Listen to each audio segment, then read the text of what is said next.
تکلیف یا صدمے کے وقت نعم البدل کی دعا۔ الا بذکر اللہ تطمئن القلوب۔ اللہ کی یاد ہی وہ چیز ہے جس سے دلوں کو اطمینان نصیب ہوا کرتا ہے۔ سورہ رعد آیت نمبر 28۔ پریشانیاں زندگی کا حصہ ہیں۔ جس نے اپنی پریشانی پر قدم رکھا وہ جیت گیا، اور جس نے پریشانی کو سر پر سوار کیا وہ ٹوٹ گیا۔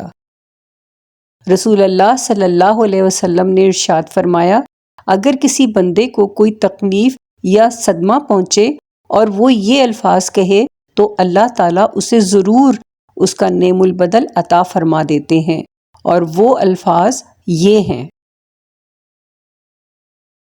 اِنَّ لِلَّهِ وَإِنَّا إِلَيْهِ راجعون، اللہم اجرنی فی مصیبتی وَأَخْلِفْ لِی خیرا مِنْہَا۔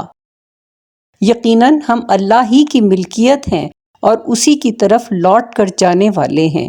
اے اللہ، مجھے میرے اس صدمے یا تکلیف کا اجر دے اور بدلے میں مجھے اس سے زیادہ بہتر دے۔ صحیح مسلم 918۔ القرآن۔ ان ربی قریب مجیب۔ بلا شبہ میرا رب قریب ہے، ہر ایک کی دعا قبول کرنے والا ہے۔ سورہ ہود آیت نمبر 61۔ آمین یا رب العالمین۔ قائم اسلام کو لائک، شیئر اور سبسکرائب کیجیے۔